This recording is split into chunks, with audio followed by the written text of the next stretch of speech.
Greetings, dear listeners. This is Jonah Goldberg, host of the Remnant podcast, brought to you by the Dispatch and Dispatch Media.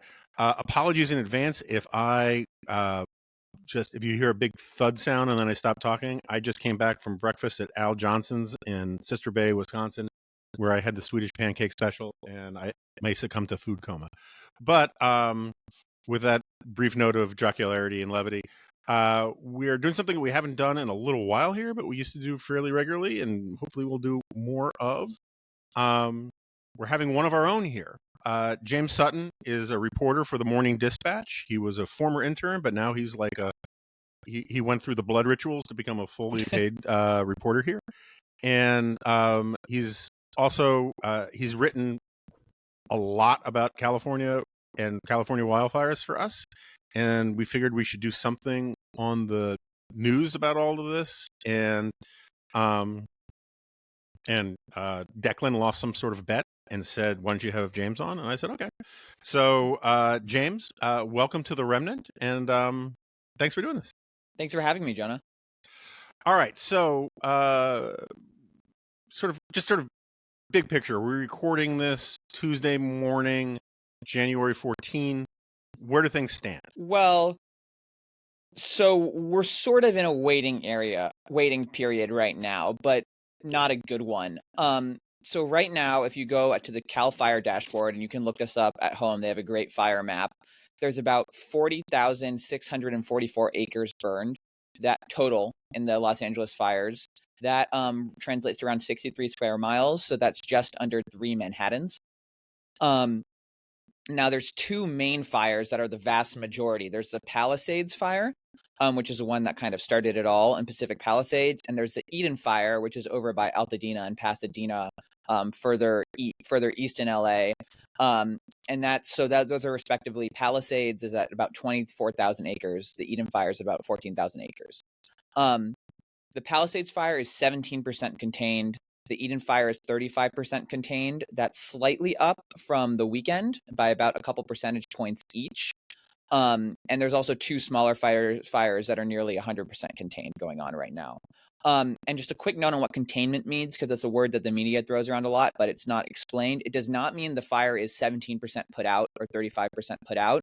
Containment refers to the percentage of the perimeter of the fire that has been kind of rendered defensible by firefighters, usually by digging trenches, by dumping fire retardant materials with planes. So it does not mean the fire is done spreading, and it doesn't mean the fire within the perimeter is done putting out. Essentially, what firefighters try to do is reach 100% containment and then slowly move forward and extinguish the fire from within the perimeter. Right. Just one question on that. Like, that makes sense to me with like forest fires and national parks and national wilderness areas and all that kind of stuff. But with like the Santa Ana winds, where these embers can get blown for a huge distance, how do you know it's actually contained? Because like a trench, or if contained meaning it can't expand from this point, right? It's like a trench line in World War I, right? If the wind can blow an ember 2 miles, how do you actually know that that's actually going to hold? Well, any idea? Yes, is the answer to what you just said. You don't. And everyone I spoke to said, if we're at 35%, we don't know that it could go back down to 20%. So the embers are blowing around, and they said, we're really at the, so I spoke to the former head of division chief at Orange County Fire Department. I spoke to several fire ecologists. I spoke to people with the National Fire Prevention Association. They all like stressed to me, and many of whom had former firefighting experience, that it's not like once it's 20% done, it's never going to go back down again. The fire is still expanding. And that they also stress that right now we're kind of at the mercy of the winds. So that's why we're kind of in a waiting period. Right now, the winds in most of Los Angeles, and luckily in the most fire affected areas, have died down a little bit, but they're projected by this evening, Western time, to get back up to 70 miles an hour winds potentially, or gust, I should say. For context, essentially anything above 30 miles an hour, they can't fly the kind of massive planes and helicopters that dump fire retardant chemicals. It's much harder to even just, and also embers are blown much farther. So you're right. It could totally go back down again. Containment is a very rough measure. And those smaller fires that I mentioned, those popped up in the last couple of days. So there have been fires that are kind of dropped. It's almost like a kind of bombing raid or a blowtorch on the city that's kind of dropping fires in different places. And the firefighters are trying to jump on them as quickly as they can. Okay, so let's go back to the big picture stuff. Yeah. Scope of the damage, loss of life. Last I saw was 24 people that confirmed, something like that. Yep. 23, 24. Frankly, very low for a fire of this size.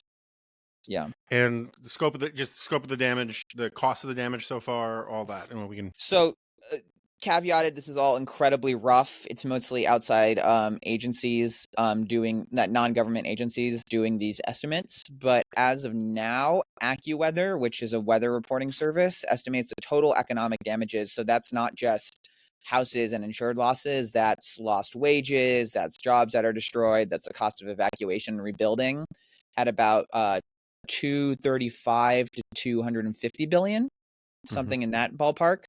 And then CoreLogic, which is a real estate firm, estimates insured losses. So that's like kind of direct things that the insurance companies are going to pay out to rebuild at around 15 to 20 billion. And so again, for context, the LA city budget is around 12.8 billion, I believe. Yeah, I want to come back to the insurance stuff in a second. Yeah. So, and I was probably a little guilty of this last week on the Solo Remnant, about, even though I said I didn't want to get into the blame game stuff. It's just, like, it's a political story. It's very difficult not to get into the blame game stuff because it's just the nature of politics to make it into a political story, and politics. I don't know if it was Carl Schmitt or Dick Van Patten said that politics is about blaming people, but it does seem like everyone wants to. It's sort of like a mass shooting, right? Everyone wants to turn it into their preferred narrative, and most of the time, the facts don't actually fit any of the preferred narratives. Yeah. So, how much of this was human error, and how much of this was sort of political error? Like, how would you cost assess that kind of thing? Well, I'm not going to do percentages, but I'd frankly want to add, from human error to human error and political error, I'd want to also add kind of just nature and ecology, acts of God in the legal term. Human error, there were probably mistakes that were made on the ground in firefighting. People I spoke to said that, but it's really too early to know. And it's also kind of impossible, to eliminate that, obviously, that's just baked in. The political error, I want to caution readers to be, like you said, to be very, very, or listeners, to be very, very, very suspicious of any big claims that are being made right now. Everyone I spoke to just stressed that we literally just don't know. It's mostly fog of war.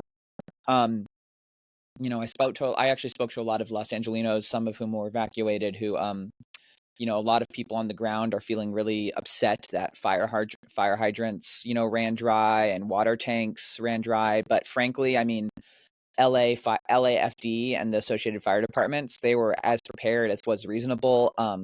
The Orange County fire chief I spoke to said that they were at triple the best practice redundancy rate for their water reserves. They had firefighters from other counties and other states there within hours. I think 75 crews on the scene almost immediately. So it's basically kind of the gold standard in terms of a response. Now, that doesn't mean there weren't errors, but in terms of the firefighters, does not seem like they're the problem. Now, political error. I think the big thing that has come up in the politics, beyond the sort of, people on the right making aspersions because the fire chief is a lesbian, and, lesbians obviously can't fight fires, right? But that's going on in Los Angeles right now, is there's the fire chief was actually, when asked by reporters from, I think, Fox 10, like local LA news, whether or not she thought the city had failed them. She was pressed, and essentially she said yes to the question, and that centers on a $17 million budget cut that was enacted around 6 months ago to the fire department. Now, that being said, it's $17 million of a budget that's roughly $1 billion, so that's like less than 2%. The fire chief claims it was in areas like vehicle maintenance that affected their response to their fires. totally unclear. And there's also a lot of people in the mayor's office have kind of responded by saying, A, this is a tiny cut to the size of the department. And also, the council approved raises for firefighters and other supplementary funds that actually exceeded the cut. So there's a whole, like, before we even get into whether or not how effective the cuts were, there's also kind of an accounting question about whether there were really cuts. And again, I think it's mostly people who are upset that their homes are burned down and upset that the fire department couldn't stop it. But it's and that kind of gets in my third point, where really the biggest factor here is wind. It's wind, wind, wind. These winds, like Santa Ana winds, they happen, they happen yearly, multiple times in Southern California. They're inland winds that blow outwards. They can get incredibly gusty. Joan Didion has a great essay about how fires and winds are a massive part of LA's kind of self-conception as a city. But those are really what's going on. And like I said, we're kind of at the mercy of the wind until they die down, and there's just not that much that firefighters could do about them. And this is just true to the area. I mean, I spoke to John Keeley, who's a fire ecologist with the U.S. Geological Survey. He told me about 100 years ago, there's a fire easily this large in the Hollywood Hills, but we don't think about that because nobody lived in the Hollywood Hills around that time, maybe over 100 years. So this area is just kind of evolved or built or whatever for fire. Yeah, that's a point that's worth pointing out, because you see something very similar with people playing games with hurricane statistics. Yeah. Insofar as they'll take the insurance estimate, the damages of costs to housing based upon hurricanes, and say, look at this massive increase since the beginning of the 20th century. All these how much we're spending on hurricane damage, and they leave out the fact that the places where the places where the hurricanes are hitting used to be basically depopulated or unpopulated, and now they're full of multi-million-dollar homes. And so It doesn't mean that the hurricanes are getting more severe. Yeah. It means that people are just living in places that are affected by these things. Yeah. And so, it's one of those things that you just sort of have to be on the lookout for, where people are playing games without explaining what all the variables really are. And this was really true also in the fires in California a couple years ago, in around 2020 and then 2018, where they were very far up north. If you've ever been to like deep North California, it is very remote. And these fires were, I believe, larger than the current LA fires, and not uncommon for the area. But again, a lot of these communities that were just completely burned to the ground, they just hadn't had people living there for hundreds of years. Or the Santa Cruz Mountains on the Central Coast, there were massive fires there that got a lot of press, but those are not uncommon in that area for most of California history. It's just that most people live there. If you look at the accounts of like kind of early explorers, and you read these letters of people who are coming to California for the first time in the 19th century, they're like, oh my gosh, like it's so smoky. Like, what's all this smoke? There's just fires all the time. It's kind of freaky. And they also complain. Well, some of them complain. The ones who are more literate complain generally about how Native Americans, for example, in Yosemite looks the way it does, that beautiful forest floor with like just that nice grass in between trees, because Native Americans did controlled burns on that area for 100 years. And I say the more literate ones complained, not because they knew more about ecology, but because European peasant practices in the 19th century were very comfortable with controlled burns. But not to get into a history lesson, but in the 30s and 40s, the U.S. Forest Service kind of turned against them, influenced by a lot of work in early ecology that kind of resented anything quote unquote unnatural happening in forest. And so that led to a lot of jumping on burns before they went through a forest at the low level. Yeah, I mean, there's a great book from 30, 40 years ago, God and Man in Yellowstone, that gets into some of this stuff. Yeah. I remember looking at some of the history of this stuff with the sort of the pre-Columbian exchange Indians. There were some estimates, maybe this has changed since I looked at this stuff, but there were some estimates that the Great Plains would be half the size they are, were it not for the fact that the Native Americans did burns, less for like agriculture reasons than for hunting reasons, as they would burn forests and chase all the animals out, basically, and then hunt them, or for a variety of different reasons. But it just sort of, there is this idea that somehow Native Americans lived in perfect harmony with nature, which was always sort of garbage. And humans are nature. I mean, and also the Great Plains look like they are because Native Americans hunted a lot of the buffalo, and so it's exactly. Anyways, so let's do it. You're from Southern California, right? No. No. So I'm from the Bay Area. I'm from San Francisco. But I have family connections. My dad's from Southern California.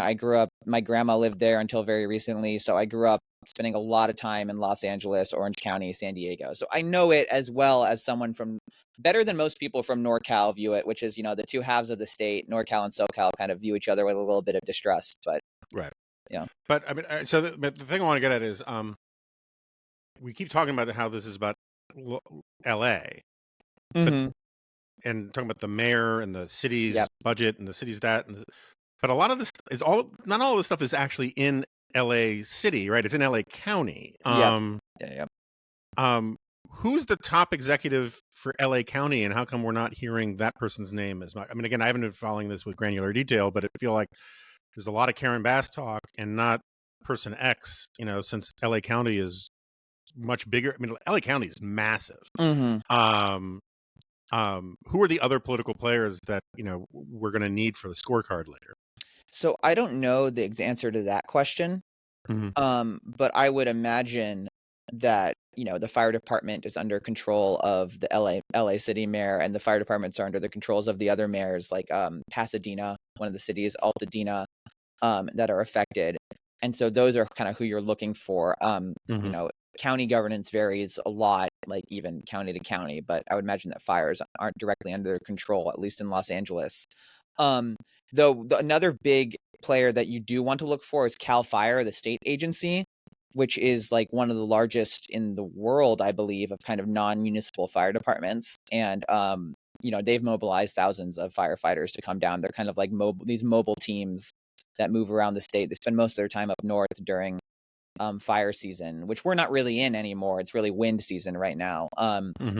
But they've come south. And there's also, I think, 8 states by now have sent firefighters, and also there are firefighters from Canada and Mexico who are present. So this is another kind of interesting thing, again, about how there's not really better firefighting than in Southern California.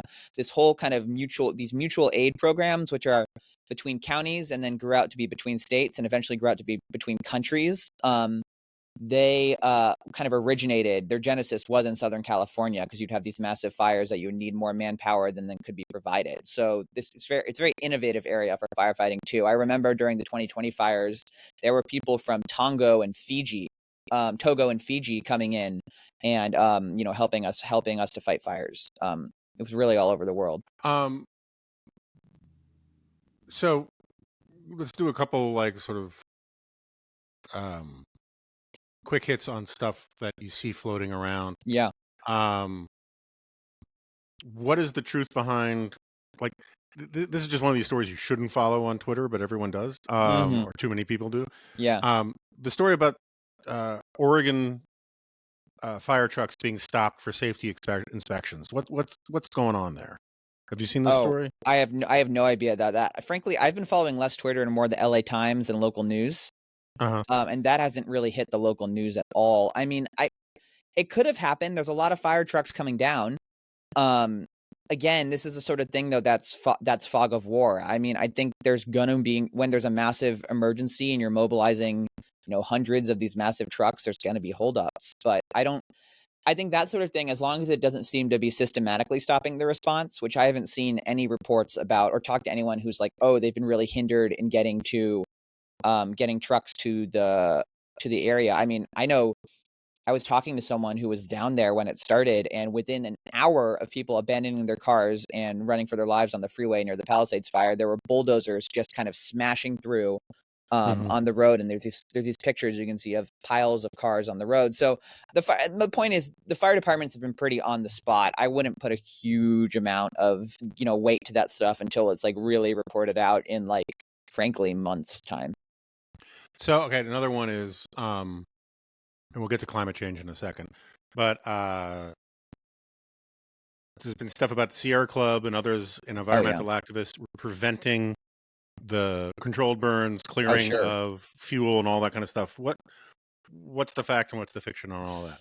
Well, yeah, I mean, to an extent. I mean, this is when I did reporting on the wildfires in 2020 for the Dispatch. I mean, the Sierra Club, sometimes is a little bit of a pro wildfire organization, I guess you could say. That being said, I think with this, and I think because again, the controlled burns take that you're reading a lot, especially the national media, it sounds smart, and it is smart. California doesn't do enough controlled burns.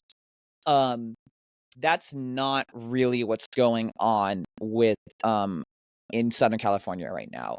The fire ecologists I spoke to, they stress that there's distinct fire systems in California. There's kind of forest fires. There's chaparral or brush fires, and there's what we're calling in Southern California right now is a wind-driven event that turns into an urban wildfire and urban conflagration. So in forest fires, fuel, like dead trees, is the most important. It's also important in these scrub fires and chaparral fires.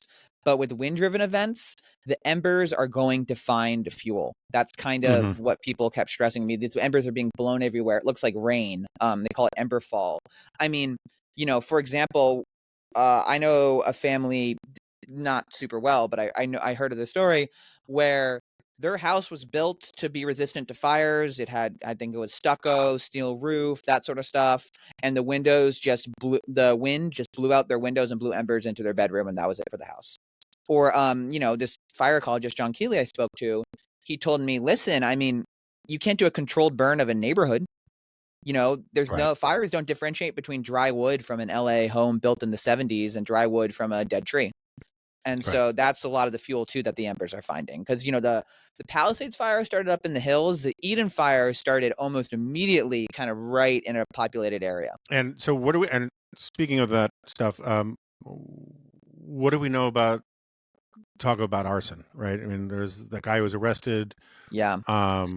Yeah. Well, it does not shock me because this happens, right? We have forest fires. People, fire, pretty, and then they start their own fires, right? Yeah, they get excited. Yeah, I mean, arson is a major cause of wildfires. This was kind of something when I started writing about wildfires, I was like, really? That's kind of sinister, but it's true, and it is very sinister.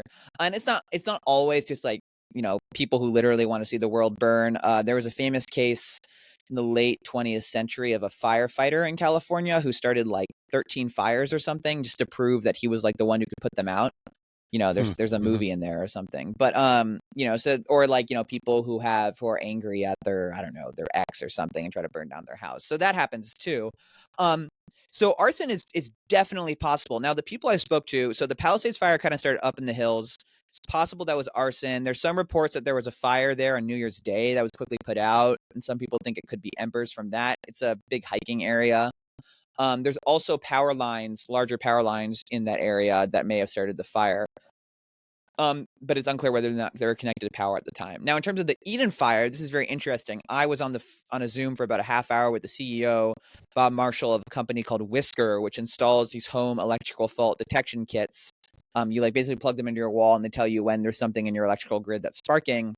And they were basically able to definitively show that even though there are supposed to be safety cutouts to like neighborhood power transmission lines by Edison, which is the utility down there, at the time he was careful to stress that he was not saying that this was the cause of the fire, but at the time of the fire, there were two local transmission lines experiencing faults in the area where the fire started, the Eden fire.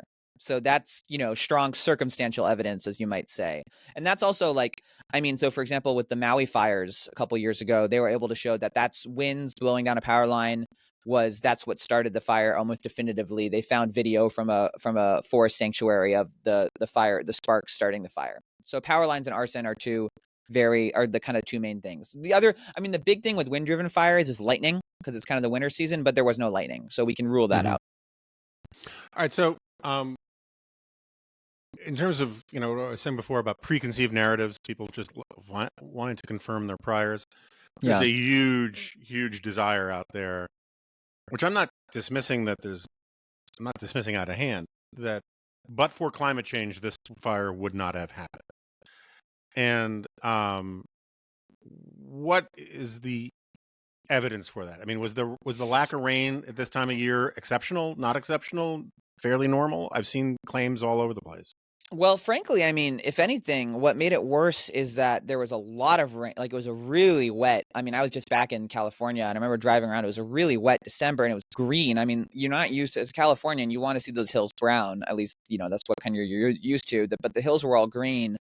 up in Northern California. I know LA had a lot of rains too. So there was a lot of shrubs that were fuel to some extent. But and again, though, I want to stress how important wind is. I mean, rainy seasons normally it's pretty hard to start a fire in a wet area. I mean, for like 2 weeks ago up in Northern California, we were helping a friend with a property in wine country do a controlled burn on his property. And you can literally start a bonfire in the middle of a forest as long as it's not windy and it's rained recently. And as long as you're kind of shoveling the coals and stuff like that, you're not that worried about starting a larger fire. So rain is kind of a gives and takes. Also, lack of rain is just like that's kind of part of California history. California is a semi-arid state, and Los Angeles, like people say LA's built in a desert. That's not really true. It's like a desert with swamps. It's very weird. Mm-hmm. And so that's what the LA River is basically, is the kind of man-made version of that. And so essentially we have long periods of dry and long periods of rain, and we also have long drought periods, and that's just kind of the way it is. Now, climate change, I mean, every year is getting hotter. That doesn't make it better, obviously. More CO2 in the atmosphere is worse for fires in a very, very rough sense. But as I've said before, large fires are part of California. Drought is part of California. So climate change is not, I don't think, the primary lens that we want to look at this. Well, so here's a question. Explain to me the restrictions on insurance companies using modeling. We're going to move to this is the insurance portion of this, and the reason why it comes to mind now is that I've seen it explained differently by different places that it was that these regulations were. Well, why don't we start this way? How is fire insurance done in California? And we'll build up to it. Well, so I mean, fire insurance, to be blunt, it's done on the cheap in California, which is to say the costs are held down artificially low by the state. Now, until recently, there were, and I'm not going to get you on I haven't looked at the actual law, but there was changes in fire regulations that do allow companies to A, raise rates, I think it's about 20 to 40%, and B, to use climate modeling to predict areas of future fire, to predict areas that will get hotter and have higher fire risk. Before that was like in the last couple of months. Before that was not allowed. There states, California is supposed to be this green state, but we weren't letting our own insurance companies use climate modeling, right? It's kind of ridiculous. And they're also every state, every raise in rates by an insurer on fire insurance had to go through a state approval, and our insurance commissioner for some reason is elected. So you kind of public choice, do your thing on that. So essentially what the state has been doing has been subsidizing the cost of fire by kind of pushing it onto insurance companies. The statistic that we're seeing bandied about, it was in the Wall Street Journal, is that over the last couple decades, for every dollar in damages the insurers that they've collected, for every dollar the insurers have collected, they've paid out $1.09. So they're losing money, and a lot of insurers have been pulling out of the state. I think State Farm entirely pulled out of the state last year. About 2% of Californians had their fire insurance just completely canceled last year. That's up there with like Florida for insurance cancellations. And so what happens increasingly is that there's now a state-run insurance system called FAIR, which Californians go on. And as you can imagine, if you can't get fire insurance anywhere else but the state-run system, then it's going to be a pretty bad insurance system because it's the most risky places. You're not getting the safe people paying in. That kind of evens the pool out, like with health insurance, like young people with health insurance. And so it means that it's incredibly undercapitalized. I think it's hundreds of millions of dollars more in potential damages than they actually even have on hand. Does that kind of get at what you were asking? Yeah, I mean, so the reason why I brought up in the context of climate change is that if you're preventing insurance companies, which are simply, risk calculators, right? Yeah. And that's just what they do. Mm-hmm. And you're screwing with their ability to calculate risk because of a kind of like backdoor way of, it's a weird, it strikes me as a weird form of climate change denial. I mean, Well, insurance I mean, companies that they can't take climate change into account in their risks. And frankly, I would trust insurance companies more yeah, because than their jobs rely a on lot it. because their approach to this is purely bottom line, and like Yeah. it's sort of like betting markets, right? One of the reasons why those things are interesting is because people's economic incentives give them an incentive to cut through ideological incentives, and and so to prevent insurance companies from getting on board all that just strikes me as a sort of economic populism trumping climate activism. Oh, it totally does. Like completely. I mean, and yeah, I mean, and it's led to these like kind of ridiculous outcomes. So Palisades, which is, coastal area, Santa Ana winds, dry hills, it's a high risk fire area, right? And it's been known to be for a long time. Um, there was a Reuters did a great analysis. You can go, I encourage listeners to go look it up. There was in Pacific Palisades, the median insurance premium was $5,500 roughly. That's less than Glencoe, Illinois, which is like North Shore Chicago, where the homes are 33% of the price and there's like basically no wildfires. So, I mean, it's just again, and this cost has to go somewhere, and it goes to either the rest of the state's taxpayers, where they're essentially paying for people in Palisades to have, really, really low fire insurance premiums. It goes on to insurers, many of whom will just pull out of the state because you can't do a business. And it goes on to, well, frankly, and it goes on to the people who then take advantage. So I don't want to use super judgmental terms because they're just kind of playing by the rules of the game, but they take advantage of these fire insurance low rates, and they live in areas that are a really high wildfire risk. I mean, frankly, a lot of these fires, LA is huge. We're not going to like move people out of LA or Palisades, God knows, but especially the ones up north, a lot of them are just in a kind of saner world where the market prices risk well. People just wouldn't live there. Right. No, I mean it's very analogous to the debates you get every few years about flood insurance.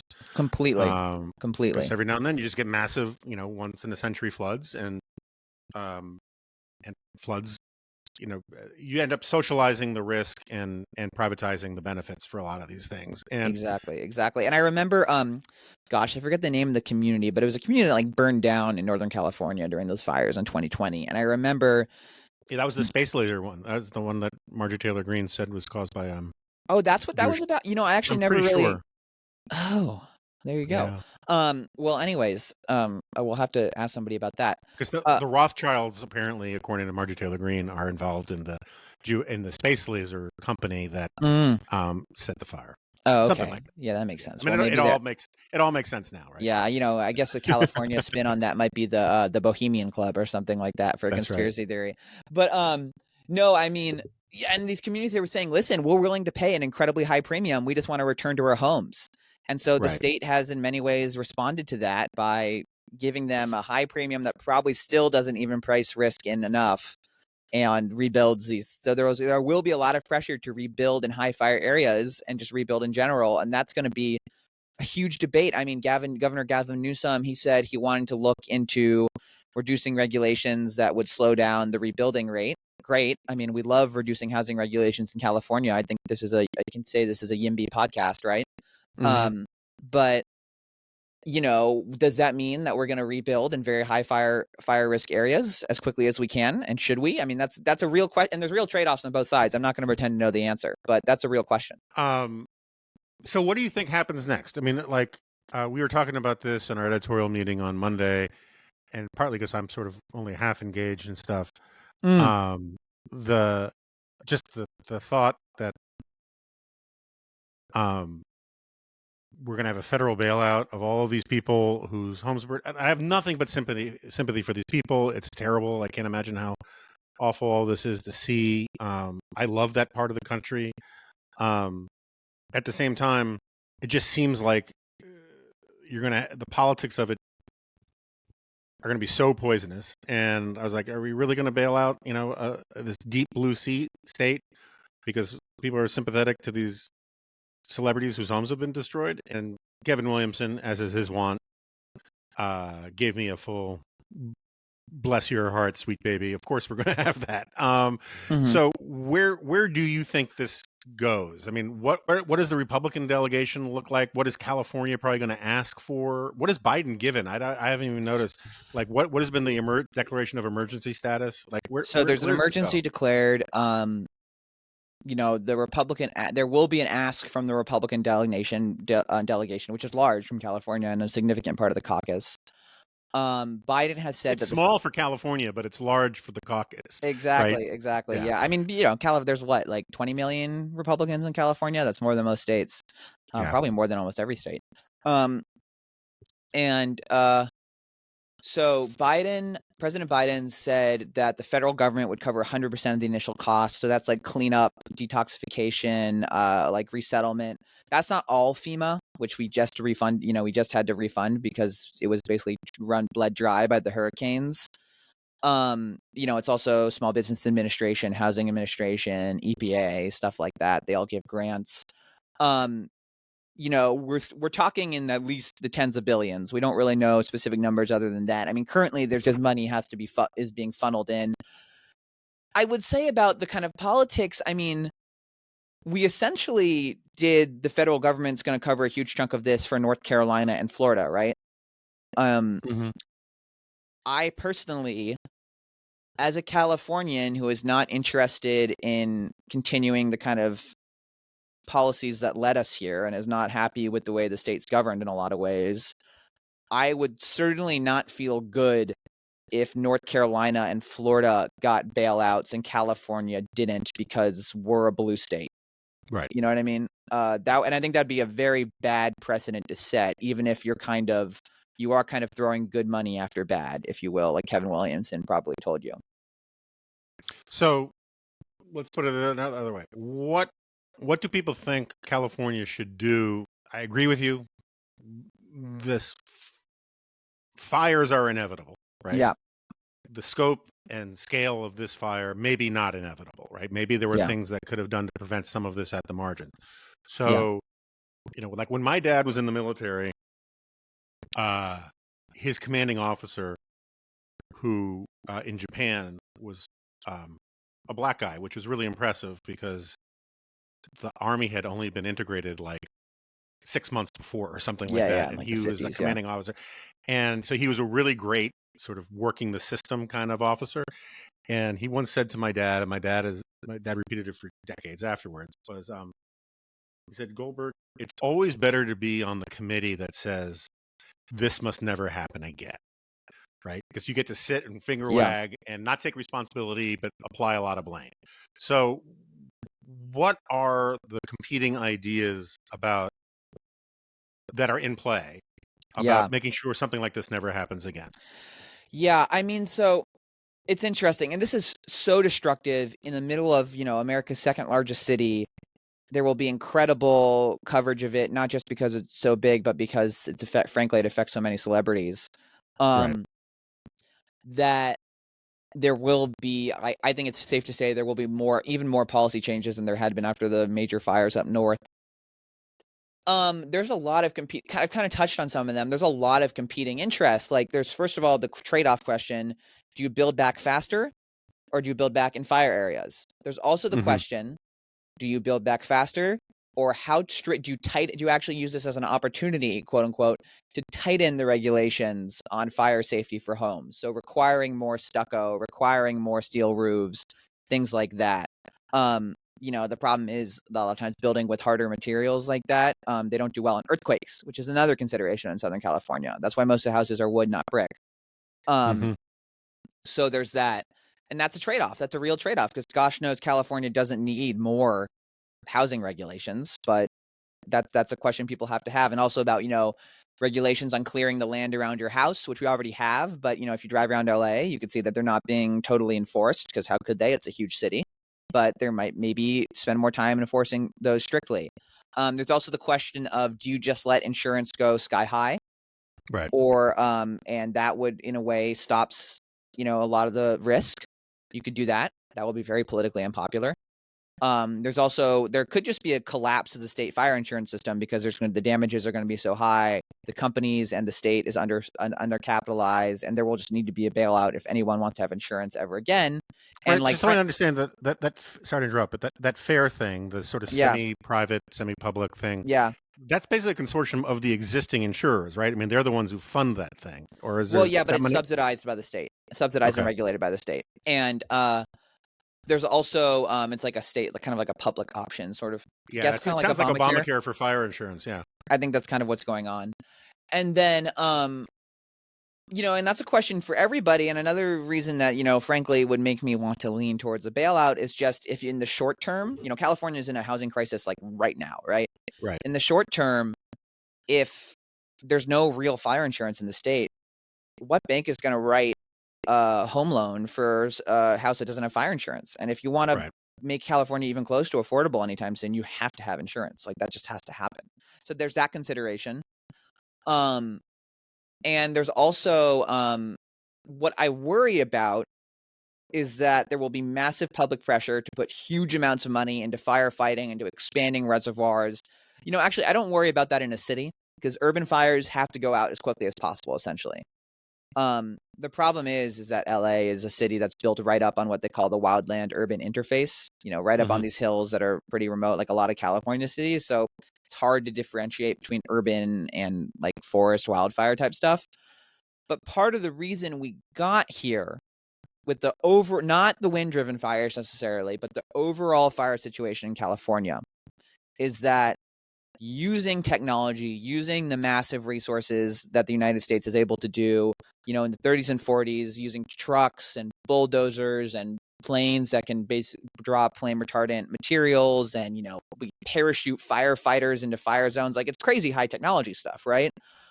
By putting out fires quickly, the Forest Service developed this 48-hour rule where they wanted to get a fire contained within 48 hours, essentially anywhere. That's why they developed their like mobile strike response teams.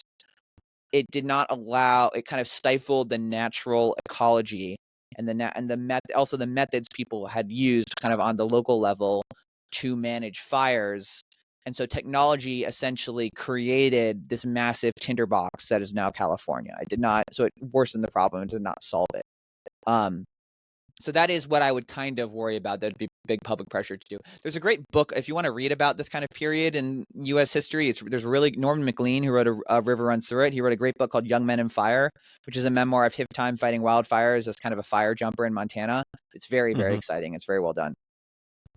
Okay, so back to politics for a second. Yep. If it's too soon to tell, first of all, you're a young grasshopper. It's never too soon to assign blame.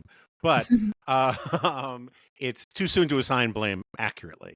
Yeah. But that said, what are the most fair and most unfair accusations against Karen Bass, Gavin Newsom, Biden? I mean, yeah, it doesn't sound like Biden's. It's like people forgotten he's president. But in terms of like the state, what are the fair or could be fair accusations, and what are the unfair? We already covered this budget cut on the fire department. Sounds exaggerated at the minimum. Yeah. What's fair is, I think, the insurance thing is really fair. And that's been a problem for that just can't get undone, too. We've dug ourselves a hole. Say we don't live in California anymore. The state's dug itself a hole. What's also fair is that California, so starting around the late 2010s, kind of the political winds really shifted, and you got politicians talking about controlled burns. You got politicians talking about, going over local opposition to these kind of actions. And it's not just the Sierra Club, by the way, which, does this sort of stuff all the time and blocks a lot of housing, too, in California. But it's just California's environmental quality laws are so strict, it can just be one cranky neighbor. You know what I mean? It does not take an organization.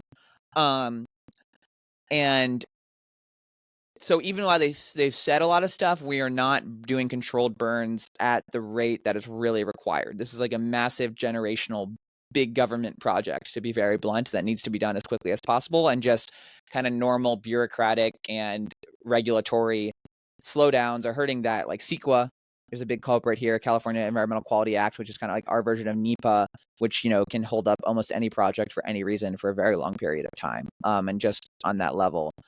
So that, and then the kind of larger stuff about California policy, we're going to have a shortage of skilled workers to rebuild the homes in Los Angeles because the unions have such strict control over building regulations and the supply of workers that we already don't really have enough to meet the demand for new houses.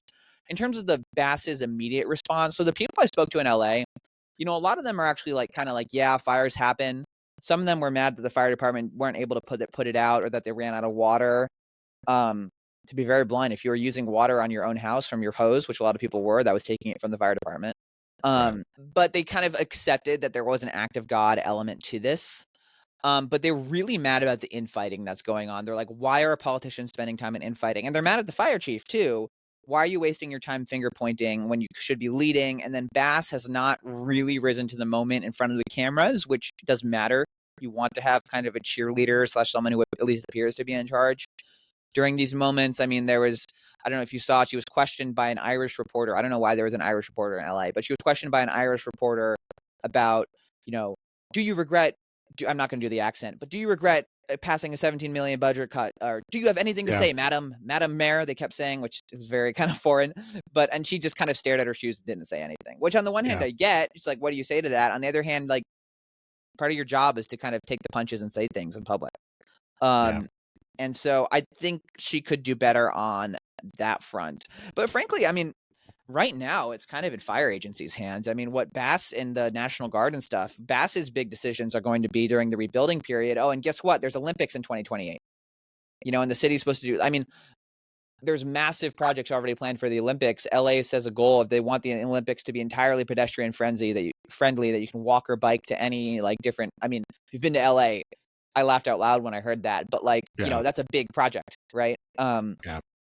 So there's that going on too. So it's more kind of the road ahead, I think, keeping up what she's going on to do. And there's going to be political challenges. I mean, Rick Caruso, who almost beat her for mayor, he's the owner of the Grove, which is like the greatest mall ever, if you've ever been in Los Angeles. Big fan of the Grove, yeah. He was been all over local news, kind of attacking Bass. He's kind of a crypto Republican. Like, he was a Democrat, but only very recently when he ran. And so sort of like a Bloomberg Republican kind of guy. Bloomberg Republican. That'll be interesting to watch. Well, it's also interesting to watch is that Nathan Hochman, who was I worked in Fresno, I think an assistant attorney general under Donald Trump, ran as a Democrat this cycle for DA of Los Angeles, and is now the DA. And he's been getting a lot of very telegenic airtime, kind of saying, looters, we're going to go after you. Do not loot. It'd be interesting to see if there's, I mean, LA had a Republican mayor in the 90s. It could happen again. There could be a real backlash. But that's all just interesting to watch. Yeah, I mean, because you are in the time frame of my life, a fetus. I'm old enough to remember the Atlantic having a cover story in the late 80s saying, talking about the Republican lock on the White House because California was a reliably blue state. Like, for most of half of my life. Reliably red state. Well, yeah, I'm sorry, reliably red state. We didn't do red and blue back then. So I think California on the cover was actually blue at the time because it was the incumbent party. Anyway, it's a long story. But yeah. I didn't know that. Reliably Republican state. And it really wasn't until like the Wilson administration that California just slid, politically into the ocean. Do you mean Pete Wilson? Yeah. Yeah. No, and I wrote a story about kind of why that happened when I was an intern, 2019, about National Review, kind of why that happened under Pete Wilson. But yeah, I mean, the thing is also California has always been weird in that it was a blue state.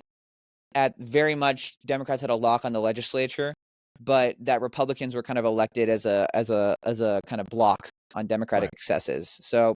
And mayors kind of functioned that way. In a lot of ways, that's the way American politics worked for a long time. Insofar as the Democratic Party, with the FDR coalition through the 80s, was almost twice the size of the Republican Party in terms of members. But people elected Eisenhower, Nixon, all these guys as sort of a check against Democratic overreach. And who are the most popular politicians in America are Republican governors of New England states, basically.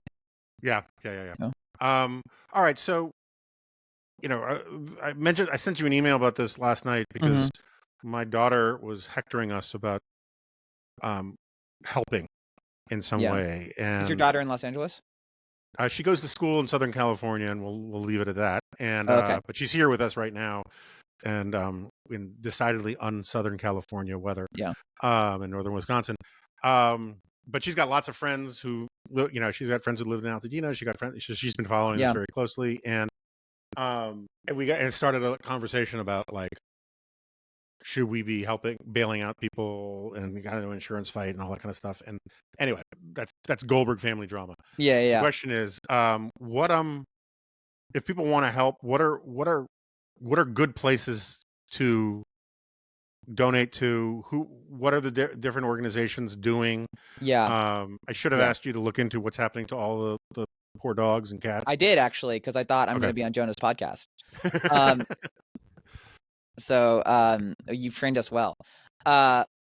So I think for kind of immediate aid, the Red Cross is kind of on the ground. That's like gold standard for what you're going to want to donate for like just people handing out.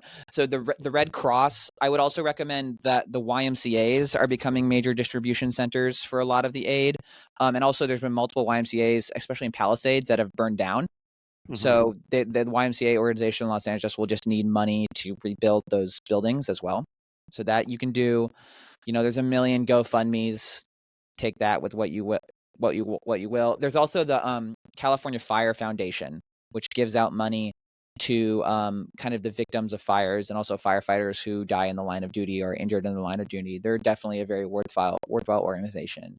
Now, also, so in terms of dogs, because for this podcast, there's the Best Friends Foundation, which is kind of a network of foster homes for dogs that are need a home.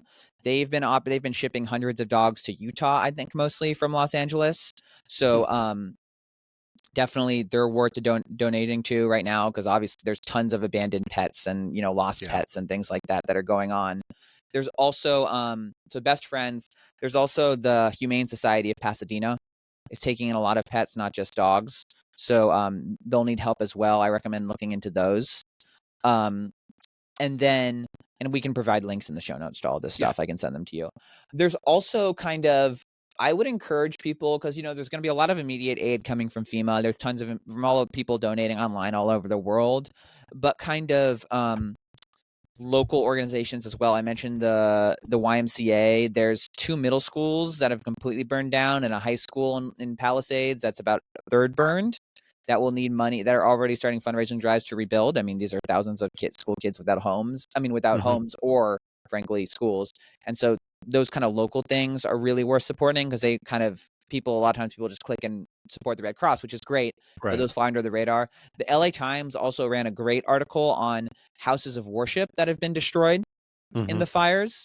And they actually have links in the article. We can put it in the show notes to how to directly donate. There's a 100-year-old synagogue in Pasadena that's just burned to the ground completely.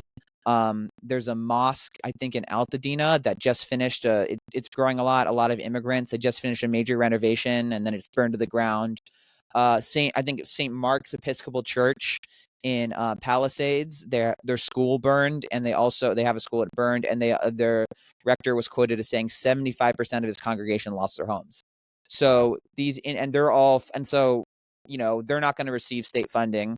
Or I don't know. I don't know exactly, but they're probably not going to receive as much state funding. And so these kind of religious organizations, donate to your own denomination. And if you're feeling ecumenical, donate to others as well, I think would be really worthwhile doing. Yeah. All right. Well, that's very helpful. Thank you. Oh, I also want to say one thing too about how to help. And if you really want to help, and if you live in California, especially, I recommend really donating to fire prevention organizations. So there's kind of the state one, which is calfireprevention.org. And then there's a nonprofit, which began as a state one, called the California Fire Safe Council. And they use cash, but also they really welcome volunteers giving their time. And they do work on local, like kind of neighborhood fire resilience. So that's not just kind of money to redo houses that helps, but it's also clearing land around houses. That's also, doing having communities volunteer to go into wildlands and do controlled burns. I mean, that's what I was doing a couple of weeks ago, where the state essentially gave our family friend $100,000 to hire teams from the area to cut down trees, and then we dragged them all into piles and burned them. in its property. And they also do things like organize local fire patrols. So back to the arson point, there are increasingly communities that are just sending out patrols during wet red flag wind events to kind of look for people who are starting fires. And that actually is important and effective during this time. So these local fire safety organizations, these kind of statewide organizations, local councils, are really important. And like getting involved in your community is the most important thing. I mean, the landscape around our friend's property has just been transformed, and it's really because it's his efforts on organizing his little neighborhood.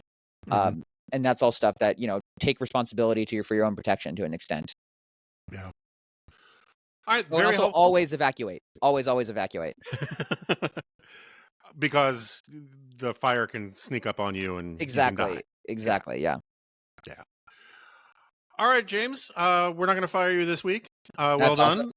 And but we sort of have Dread Pirate Roberts. Yeah. About this kind of stuff.